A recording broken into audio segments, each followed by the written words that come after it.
of EIR on the British Empire. The first in October 1994, the coming fall of the House of Windsor. The second in May 1996, the sun never sets on the British Empire. And then just within the past few weeks, August 22nd, 1997, issue of EIR, Britain's Invisible Empire unleashes the dogs of war. And the panel today will take up and elaborate and continue this. Now, to show the sort of thing that makes this necessary to do, picking up the Richmond Times-Dispatch today, the front page of the commentary section has a column by Irving Kristol called U.S. Assumes Role as Imperial World Leader. And the theme of this article is that Europe has defaulted. Europe is no longer interested in its traditional role in the world, and therefore it has fallen upon the U.S. to take up the imperial mantle. That Europe today, as Irving Kristol puts it, Europe today has no ambitions beyond preserving its welfare state, so it really now is up to the U.S. Europe is now a protectorate of the U.S. Europe is withdrawing as an independent force in world affairs, and the mantle is now falling on the United States. And then he particularly elaborates that this is the case for Latin America. This is where you see, in particular, the new American imperium in the making. So I think, as someone near and dear to us might say, today we will take the British Invisible Empire and make it crystal clear.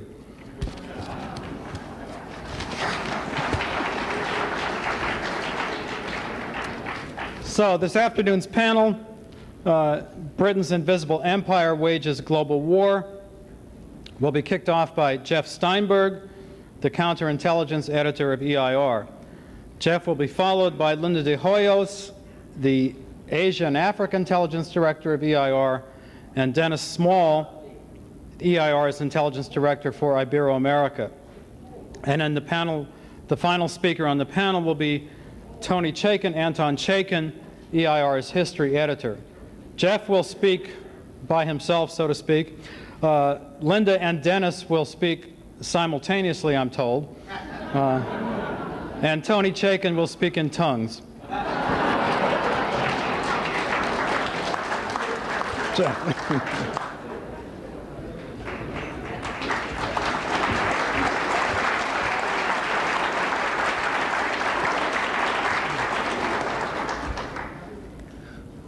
We're at war. In the past 24 hours, we've probably seen the most recent high-level political assassination in that war. Perhaps not the last, certainly not the first. At stake is the very survival of the nation-state system and every achievement of modern civilization that we cherish. If the enemy has its way, 80% of the human race will be wiped out under the most hideous of circumstances over the next several generations.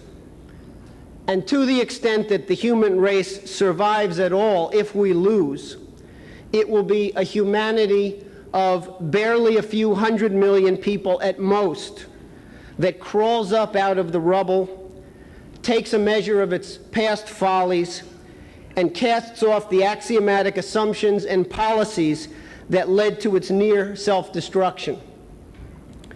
No matter how awesome and frightening the stakes, this is a war that we can win with relative ease, but only if we conduct a mobilization of resources like none that has been seen since President Roosevelt mobilized the nation for war of annihilation against that British tool Adolf Hitler. The greatest challenge that we face is that for the vast majority of Americans, the real enemy remains invisible. Nevertheless, this is a shooting war, and the casualties are mounting at a staggering rate. In the Great Lakes region of Africa, since April 1994, literally millions of people, mostly civilians, have been slaughtered. And many million more have been driven from their homes and villages either into death camps or into equally certain death in forests where they're roaming around without food, being hunted down like animals and killed. In Ibero-America, decades of low-intensity war waged by narco-terrorist gangs and drug cartel mercenary armies, bankrolled by hundreds of billions of dollars in drug money, has claimed tens of thousands of lives already.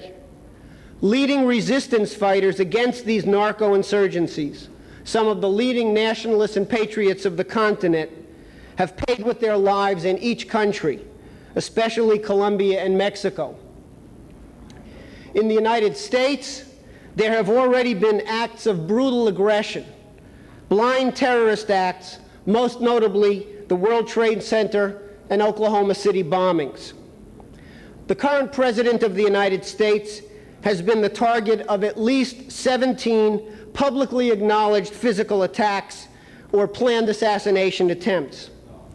At one point in 1994 and 1995, scarcely a week went by without either a shooting incident or a kamikaze plane crashing into the back lawn of the White House.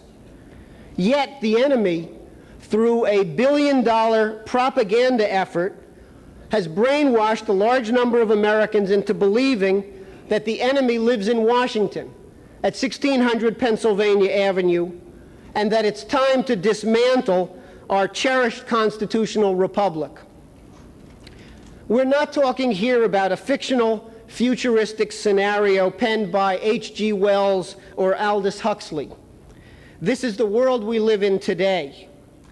And whether or not the majority of your friends and neighbors try to escape into the virtual reality of Hollywood, MTV, the 700 Club, the internet, drugs, or Armageddonism, the real bullets are continuing to fly. The enemy I am referring to has a command center. It's located in London. The enemy has a name, the British Empire. London today is the center of world terrorism. 9 governments have publicly gone on the record demanding that the British government stop its sponsorship and harboring of international terrorism. Yet nothing has been done about it, and you have not read a word about it in the American media. London is the headquarters of the $521 billion a year illegal drug business, which we long ago labeled Dope Incorporated. Despite this, most of your neighbors, and even some of you here in this room, scoff at the idea that the British Empire any longer exists except as a museum piece or a tourist attraction. Some of you who know better bow to pressure from your brainwashed friends and neighbors as the enemy marches on. Well, the good news is that we're going to take the next 2-3 hours today to help you solve at least some of the difficulties that you're having in mobilizing your friends and neighbors to this fight. We're going to examine in some depth the 3 faces of the British imperial enemy. And then my co-speakers are going to give you an in-depth picture of how that enemy is presently deployed against Africa, against Ibero-America, and against the United States. This is not to say that this enemy has abandoned Asia, is ignoring China. We're simply going to give you 3 examples that I think in rather graphic detail will make the case very clearly. First, we're going to look at the visible empire, the formal structure of the British monarchy and the British Commonwealth, which today occupies nearly 24% of the world's land area and controls over 29% of the entire world population, over 1.6 billion people. The British Commonwealth, as it's pleased to announce in its own propaganda, is the second largest world government agency today, second only to the United Nations, which it in fact dominates. It is also the fastest growing World Federalist Organization in the world today. Secondly, we're going to delve deeper. We're going to explore the real seat of power, what we will refer to as the invisible empire. The invisible empire subsumes the monarchy and the Commonwealth. It also includes the Club of the Isles, which is the successor agency to the old British East India Company, which today controls the vast majority of the strategic raw material wealth, the financial structures, especially the offshore illegal financial structures, and the food supplies of this planet. Two Club of the Isles corporations alone, Rio Tinto and Anglo-American, as of 1996, owned 48% of the world's diamond supply, 25% of the world's gold supply, 45% of the platinum, 10% of the iron ore, and 12% of the copper reserves. And in the past year, they have been on a buying and stealing binge unprecedented in history. So these figures themselves are now highly understated. The club deploys armies of mercenaries, private death squads, to defend their so-called commercial interests. In some parts of the world, these private bands of modern-day pirates and hired guns outnumber and outgun the armed forces of the nations that they've invaded. In Africa today, the Club of the Isles raw material cartels are moving in a replay of the British East India Company's conquest of India to wipe out whole nation-states off of the map and replace them with commercial administrations secured by private armies made up of so-called retired commandos from Britain, South Africa, Rhodesia, Australia, and sadly in some cases from the United States, recruited from retirees in our own military. The Club of the Isles is made up of 3,000 to 5,000 oligarchs, members of the families, a collection of landed and now predominantly financial oligarchical bloodlines that in some instances trace their lineage back to the serene Republic of Venice and even to the Imperial Roman Empire. They are integral to the visible empire. They form an interlocking directorate of corporations, banks, think tanks, tax-exempt fondi, intelligence services, the entire leadership of the environmental organizations worldwide, and other semi-official and official agencies of the British Crown. This is the power behind the throne. The Queen, with all of her prerogative powers, in effect, serves at the pleasure of the invisible empire, this club apparatus, the financial oligarchy. In recent years, as the House of Windsor degenerated into the world's most notorious dysfunctional family and became the brunt of worldwide soap opera media coverage, some factions of the Club of the Isles contemplated the overthrow of the Merry Windsors. It's not the first time that the financial oligarchy in London has contemplated regicide. For the time being, at least, they've decided not to go in that direction. For the time being, the formal structures of the empire are very much to their choosing, and instead they effected a soap opera shift of a different kind. They dumped the pathetic John Major and replaced him with Tony Blair in order to give the soap opera fans something to really cry about. The third phase of this British imperium is what we call the empire of the mind. This is the most deceptive and, in a sense, the most powerful weapon in the British arsenal. Most of the so-called real feelings, their underlying axioms and values that most people share today, are shaped by a psychological warfare machine headquartered in London. It's the most powerful and efficient propaganda ministry the world has ever seen. Its mission, first and foremost, to destroy the most fundamental idea of Platonic Christian civilization, that man is in the living image of God. Secondly, to achieve that through the spread of cultural pessimism, through drugs, through the fostering of irrationalist cults, and through terrorism aimed at producing mass shock trauma. While for years we've identified the role of such agencies as the Quatuor Coronati Lodge of British Freemasonry, the Tavistock Institute, the Frankfurt School, in spreading this disease of cultural pessimism and irrationalism, today we're going to focus on a different facet of this ministry of propaganda and brainwashing, the Church of England. We will discover in the concluding presentation of this panel that the Church of England spawned irrationalist movements like British Israelism and Gaiaism are thriving in the heartland of the United States side by side.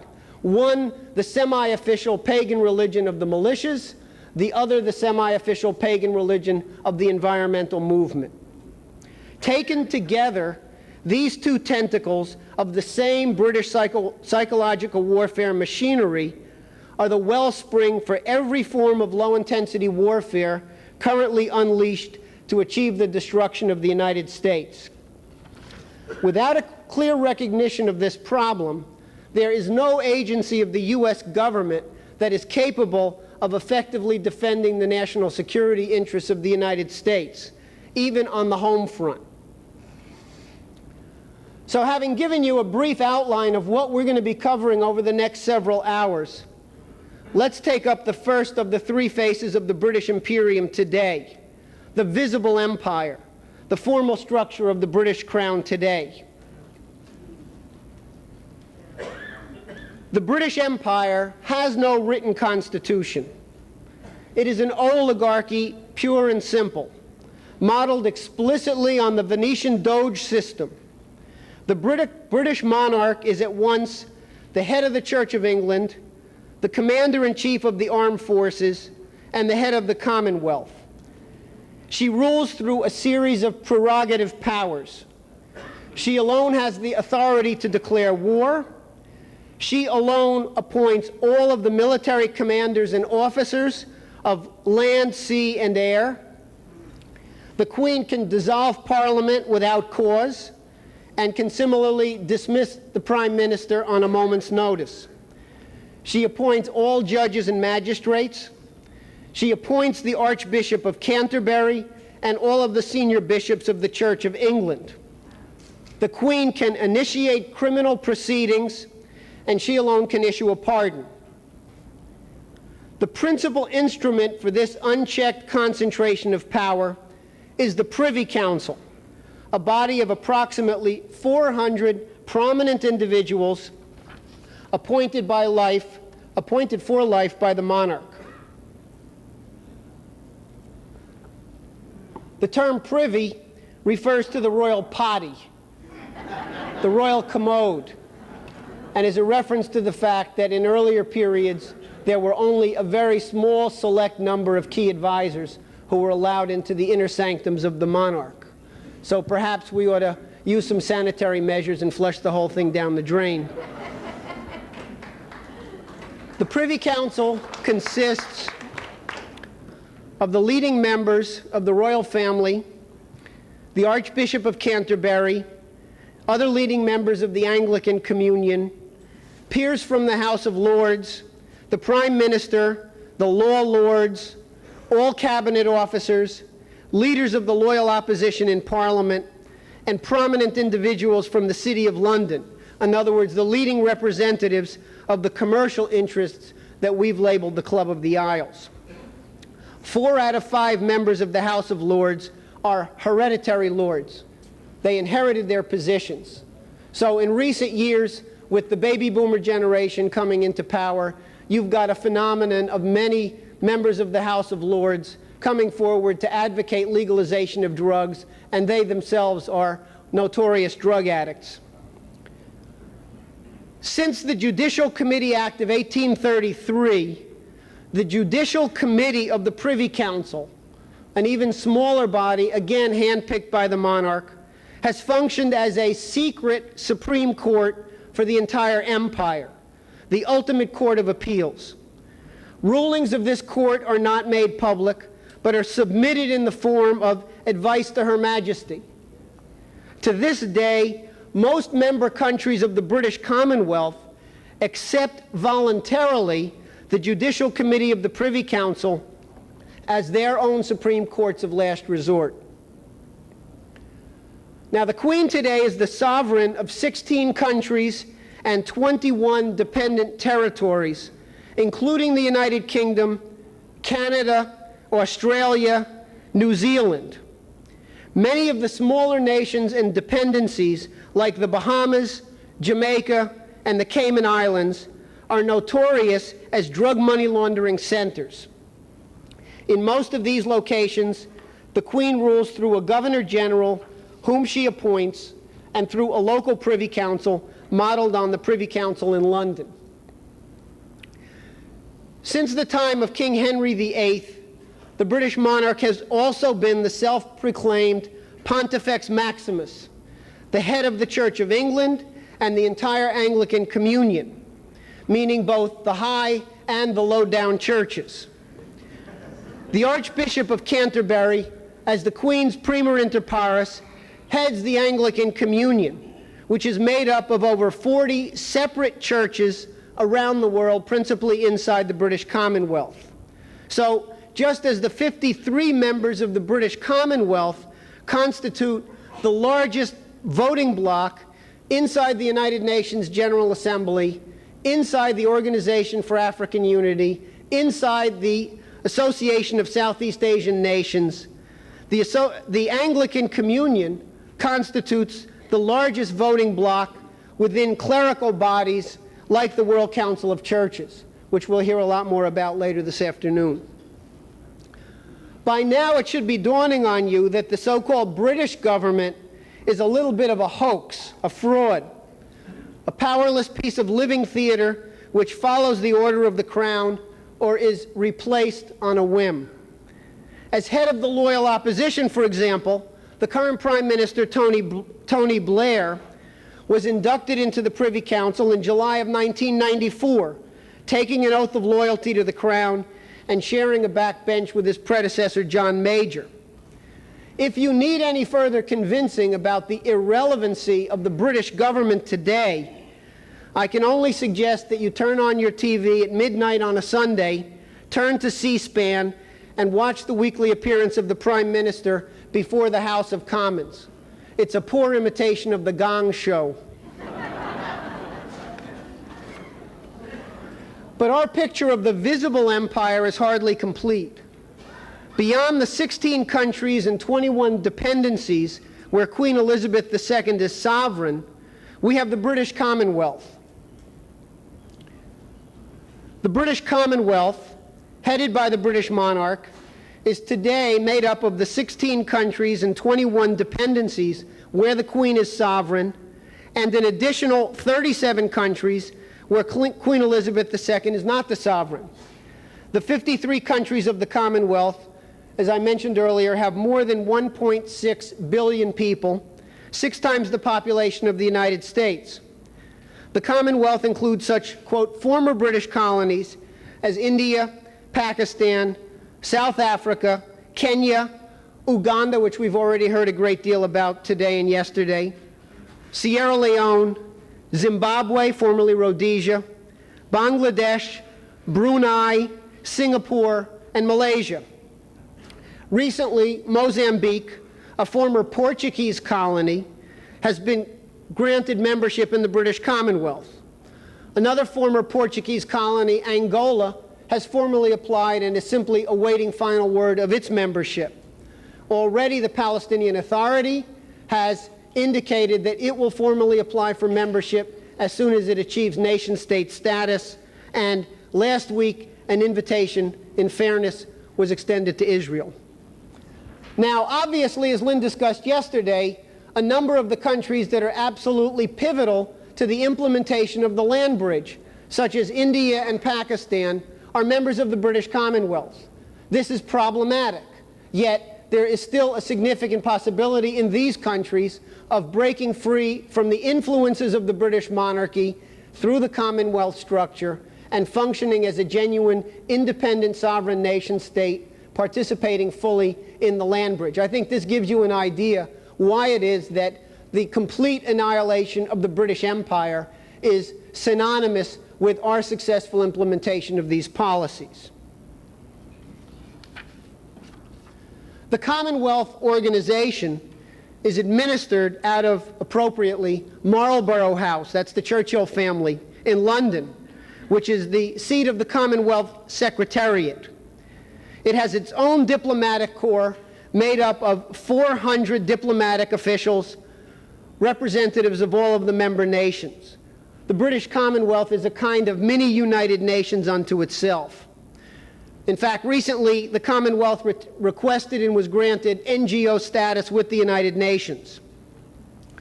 Under the Commonwealth Secretariat, there are 7 permanent councils, corporations, funds, organizations that operate in all of the member countries.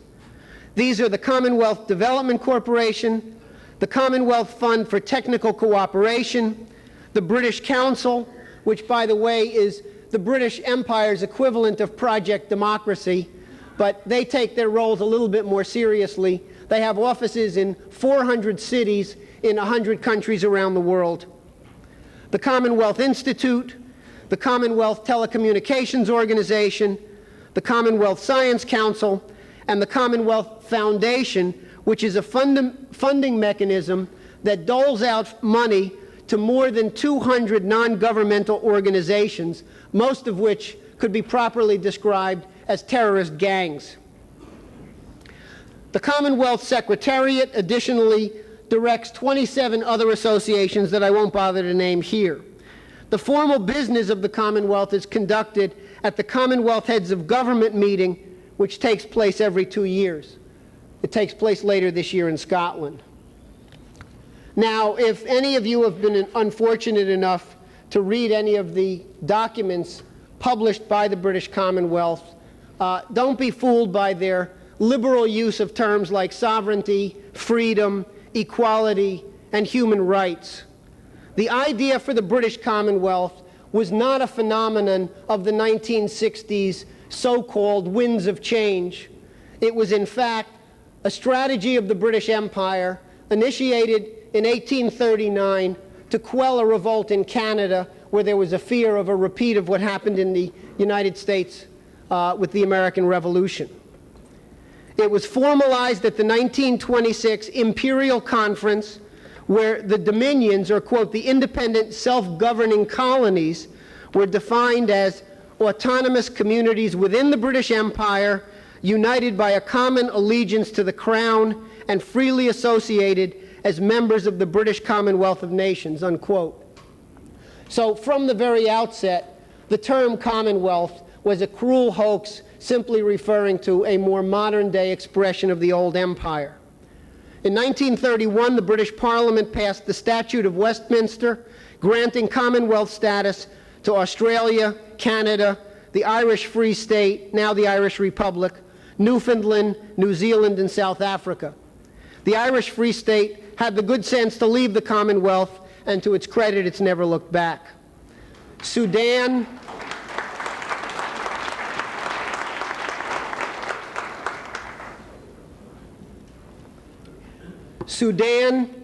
Yemen, Iraq, and Egypt are other countries that escaped the British yoke after suffering under colonial rule. Now, to secure continued domination over its vast colonial sphere, and to ensure that the ideas of the American Revolution were never allowed to spread to any other part of the British realm, the monarchy during the 19th century established 2 agencies, Crown Agents for the colonies and the Corps of Commissionaires. Crown Agents was founded in 1833 as an emanation of the Crown, apparently another reference to the Royal Commode,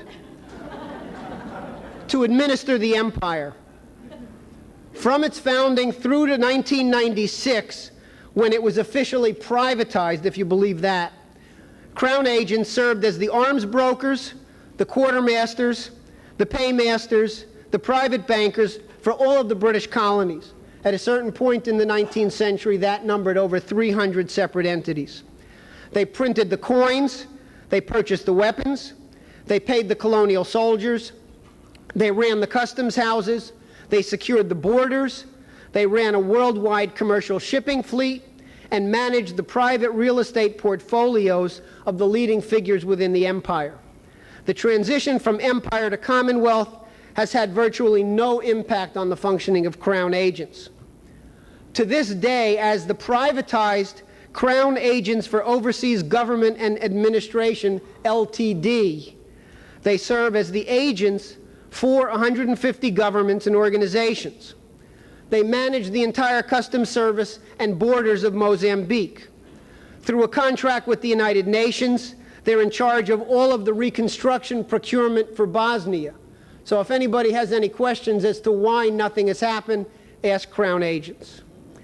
Through another UN contract, they feed all of the blue-helmeted peacekeepers in Angola and Bosnia. They administer $3 billion worth of projects, maintain a $1 billion asset management portfolio, and frankly, things would have been a lot more prosperous for Crown agents had they not run into a bit of trouble in the mid-1970s, when their speculation in the London commercial real estate markets blew up one of the first big secondary market bubbles and nearly bankrupted them. Fortunately, as an emanation of the Crown, the Exchequer bailed them out in full, a decade before the S&L bailouts here in the United States. The scandal also proved to be embarrassing in another way because it turned out that one of the business partners of Crown agents in these various real estate deals and other criminal enterprises was none other than Meyer Lansky. So if anybody has any questions about the relationship between organized crime and the British Crown, this should give a bit of an indication of the answer.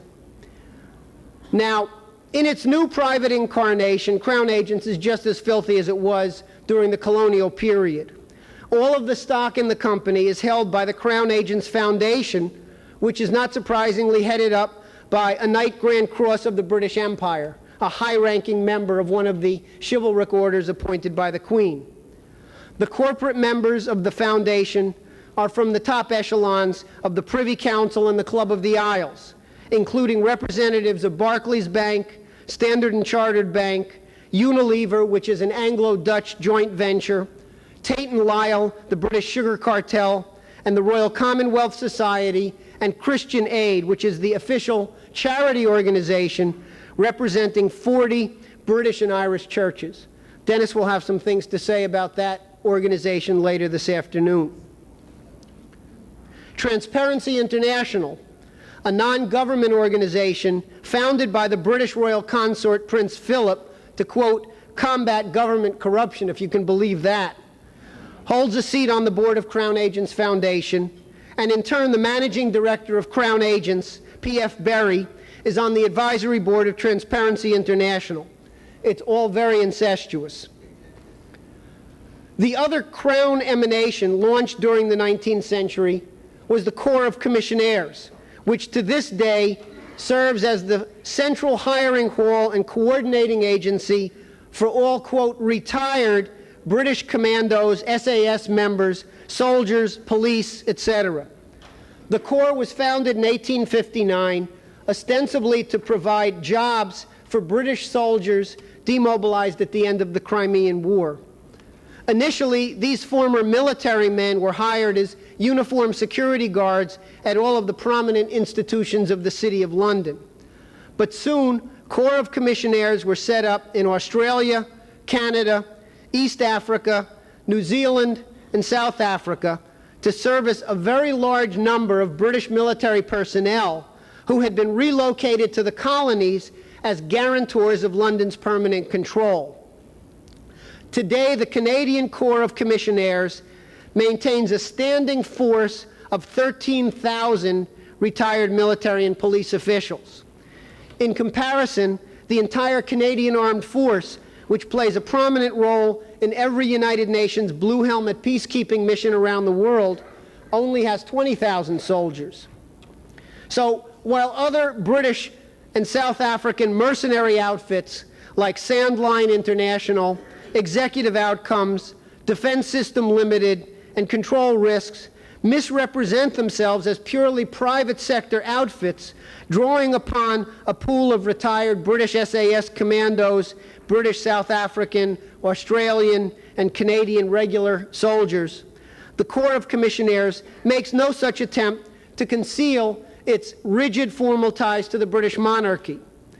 A spokesman at Buckingham Palace confirmed that Queen Elizabeth, who is officially listed as the chief patron and the honorary chair of the Corps of Commissionaires for Britain, Canada, and Australia, serves in those capacities as part of her official duties as Commander-in-Chief of the Armed Forces. So the idea that any of these companies are private in the sense that people here in the United States think about the, quote, private sector is a complete hoax. The Corps of Commissionaires maintains the central roster of all British former servicemen, which is the labor pool which all of these other companies employ. So Crown Agency and the British Crown are the world's largest mercenary organization. This brings us to the invisible empire, which we've already identified with the Club of the Isles, the modern-day reincarnation of the old British East India Company. The only thing that differentiates the present-day club from the East India Company is the fact that the company, like Crown Agents and Corps of Commissionaires, was a Crown emanation, which was first granted a royal charter, which is to say a monopoly, by Queen Elizabeth I on New Year's Day in the year 1600. But in methodology and in the body count of the genocide carried out by this apparatus, the current Club of the Isles and the former British East India Company are indistinguishable. Just consider a little bit of the history of the company. During the first 20 years of the East India Company's rule over Bengal in the Indian subcontinent, according to its own official accounts, 10 million Indians died either of starvation or in battle against this British occupation. And the vast majority died of starvation.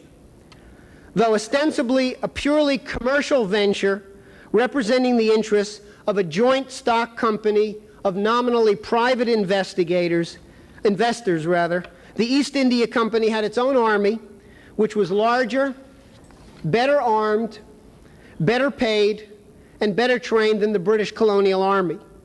Its principal commercial venture at its peak of power was the production of opium, which it imposed on the population of China under force of arms, with the full backing of the Crown. The history of two opium wars in the 19th century attests to the intimate relationship between the company and the Crown. And the same exact thing can be said for today's opium war, which is being directed by the Club of the Isles and the British Crown against the United States and every other nation state on the face of the planet. So it is now perfectly appropriate for us to say, yes, indeed, the Queen of England is the world's biggest dope pusher.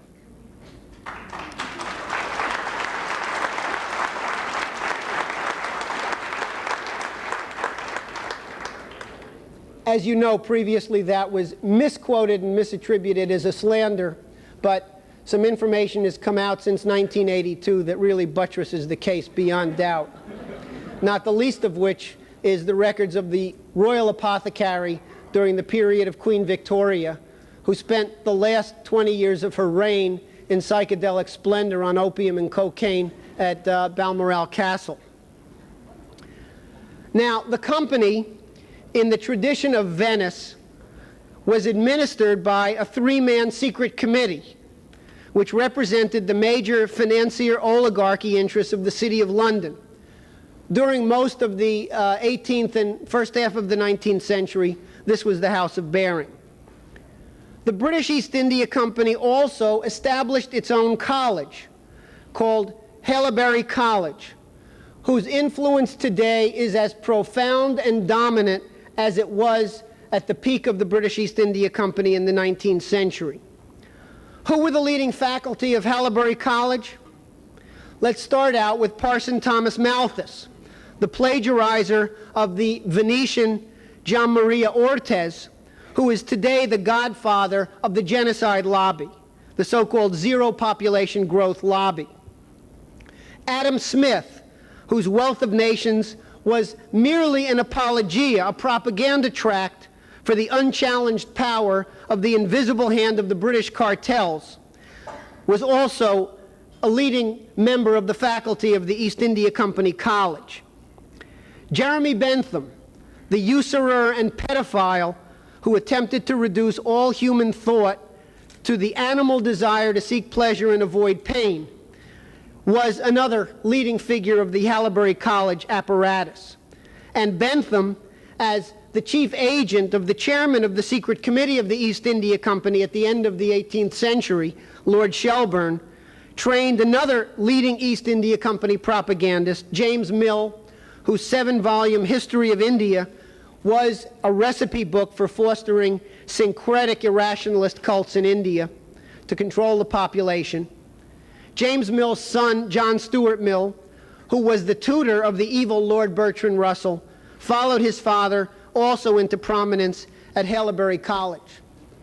So step back a second and look at the curriculum in the economics departments, in the sociology departments, in the psychology departments, and in the political science departments of every university here in the United States and in most countries around the world today, and you will find that the curriculum was written by the British East India Company, and to this day it goes unchallenged.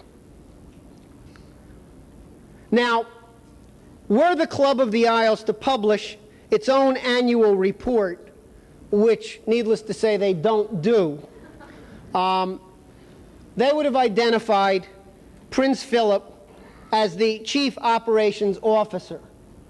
In 1994, we at EIR took the liberty of publishing the annual report for them. Prince Philip is most well known as the founder and chief propagandist for the death lobby, otherwise known as the World Wildlife Fund or the Worldwide Fund for Nature, and as a prominent advocate of the reduction of the human population by 80% over the next several generations. In an August 1988 interview with the German press agency, Prince Philip betrayed both his occult religious beliefs and his murderous impulses by stating, quote, "In the event that I am reincarnated, I would like to return as a deadly virus in order to contribute something to solve overpopulation." Now, Prince Philip, in league with the former SS officer, Prince Bernhard of the Netherlands, created the World Wildlife Fund in 1961, which in turn has spawned 2 successive generations of eco-terrorist organizations, from Greenpeace, Friends of the Earth, and Survival International, to such outright death squads as Earth First and the Animal Liberation Front. In the late 1960s, Prince Philip and Prince Bernhard launched the 1001 Club, which represents the closest approximation of a formal membership list of the Club of the Isles. Prior to the WWF, environmentalism, by the way, was purely a gentleman's sport. No sane human being, in other words, would have thought of considering themselves an environmentalist.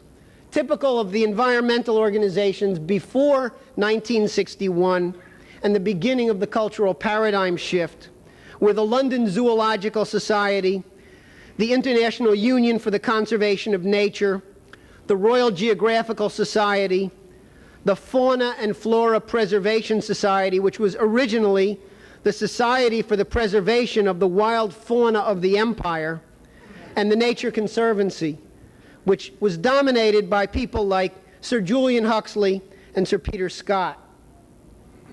Still today, a review of the Directorate of the Worldwide Fund for Nature UK, headed by Prince Philip, and the membership in the 1001 Club, reveals a membership list that includes most of the top officials of such inner core Club of the Isles entities as the Bank of England, Barclays Bank, Royal Dutch Shell, National Westminster Bank, Imperial Chemical Industries, Rio Tinto, Anglo-American, De Beers, N.M. Rothschild, and the Hollinger Corporation's media cartel, whose flagship publication is the Sunday and Daily Telegraph.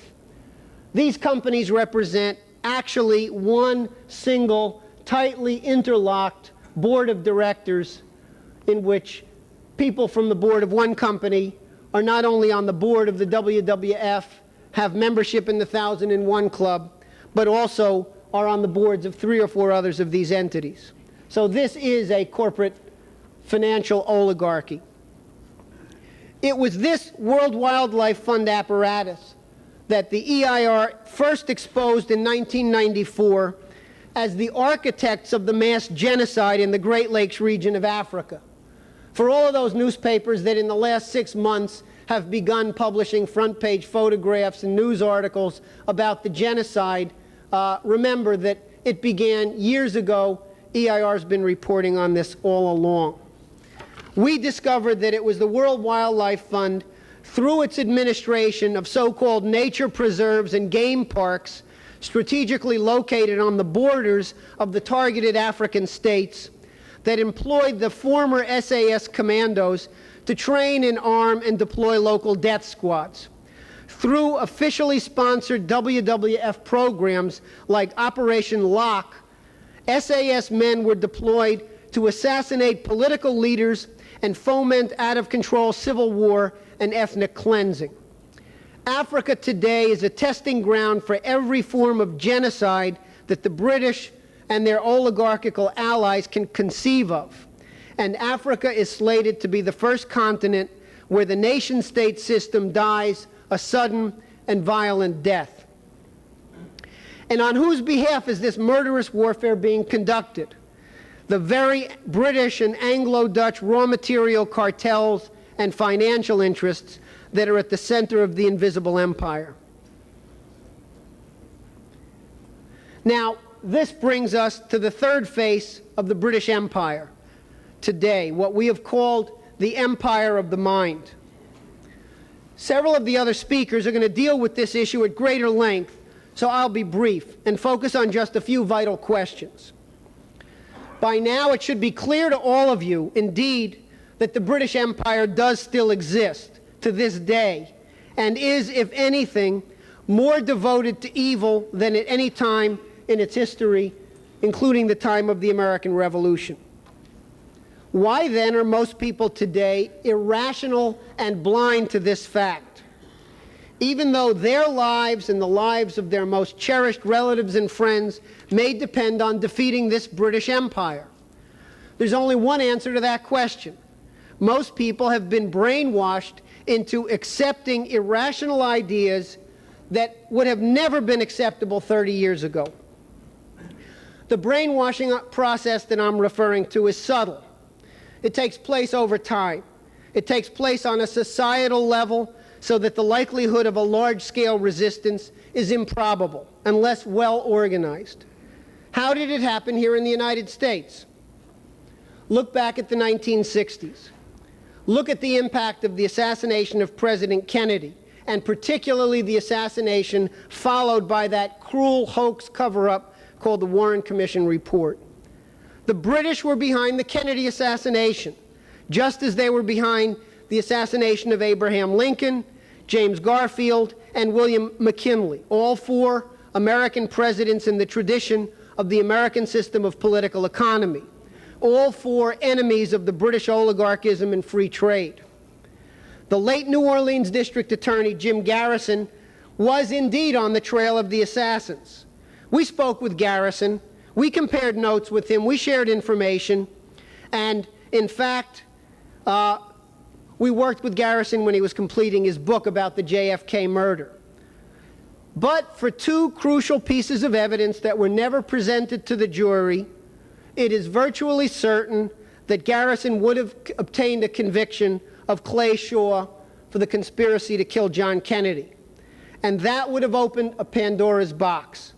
Garrison had traced the origins of the murder plot to Montreal, Canada, to the offices of a man named Louis Mortimer Bloomfield, wartime British Special Operations Executive Officer, liaison to the FBI in the United States, the founder of the Canadian branch of Prince Philip's World Wildlife Fund, a charter member of the 1001 Club, and a high-ranking official of the United Nations, just so he didn't leave that off of his resume. But Garrison was stymied by traitors in Washington like Henry Kissinger's mentor, McGeorge Bundy. And this opened the floodgates.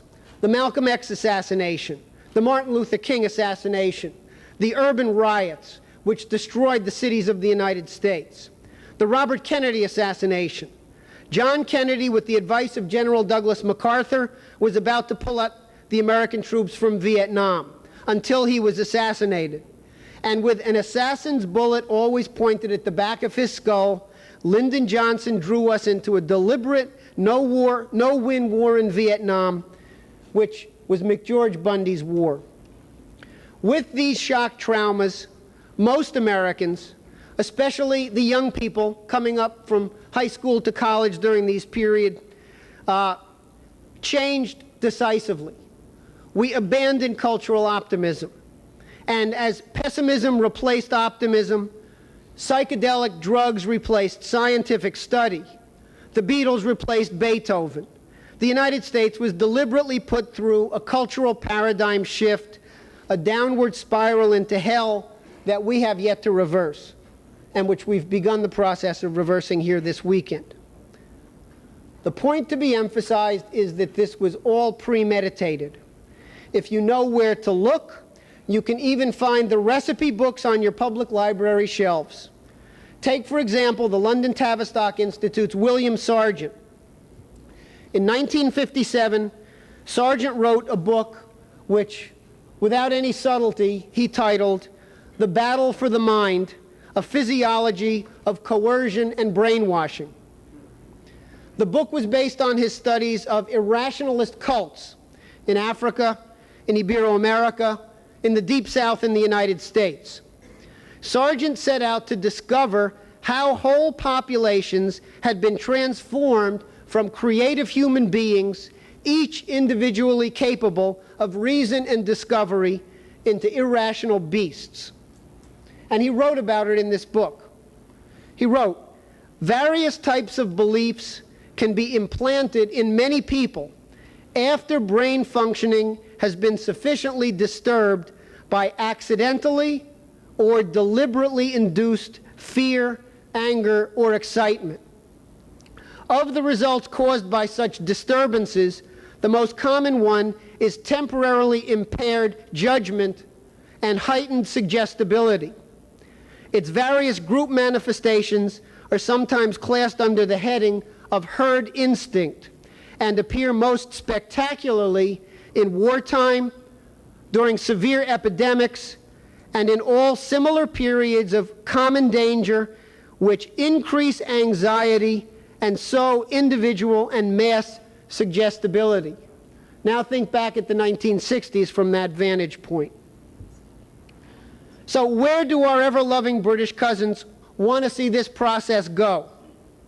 Again, we can take them at their own words, this time the words of Aldous Huxley, the brother of Prince Philip's mentor, Sir Julian Huxley. What most people don't realize is that Aldous Huxley spent the last 30 very odd years of his life in Hollywood as a part-time screenwriter and full-time propagandist for the psychedelic revolution.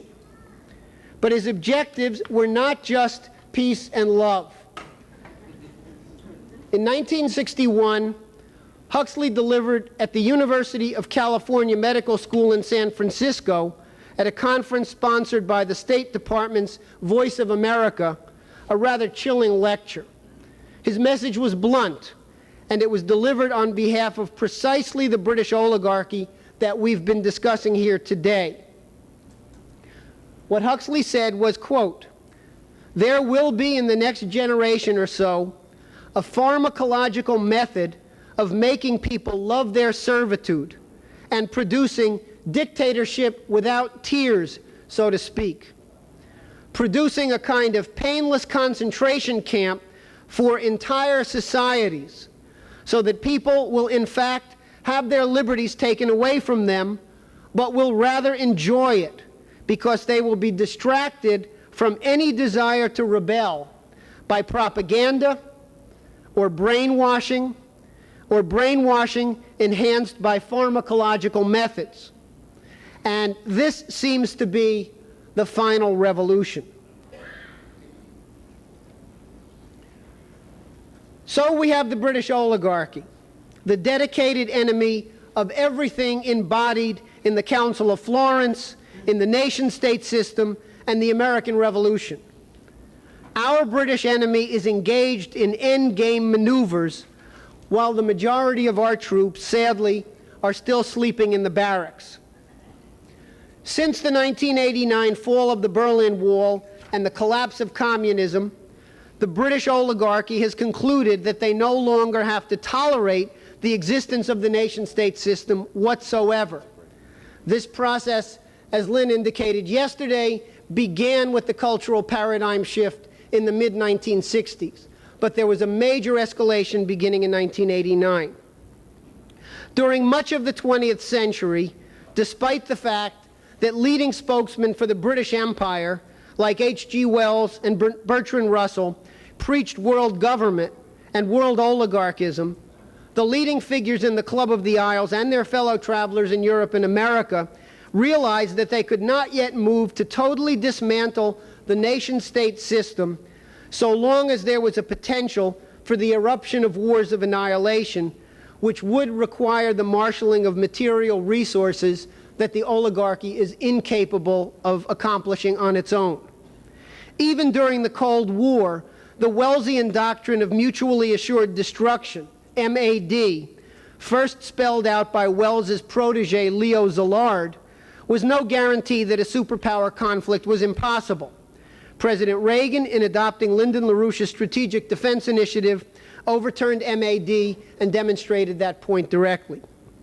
Now, however, the British are convinced that the nation-state system, at least for the time being, can and must be targeted for extinction. 500 years of unsettled coexistence and warfare between republicanism and oligarchism is now being fought out. The idea that the fall of the Soviet Union meant the possibility of what George Bush fondly referred to as the New World Order was a preposterous hoax. Typically, George Bush had it all wrong. The British oligarchy seized upon the collapse of the Soviet Empire to launch a new world disorder, using low-intensity warfare methods to eradicate the nation system everywhere. That's the bad news.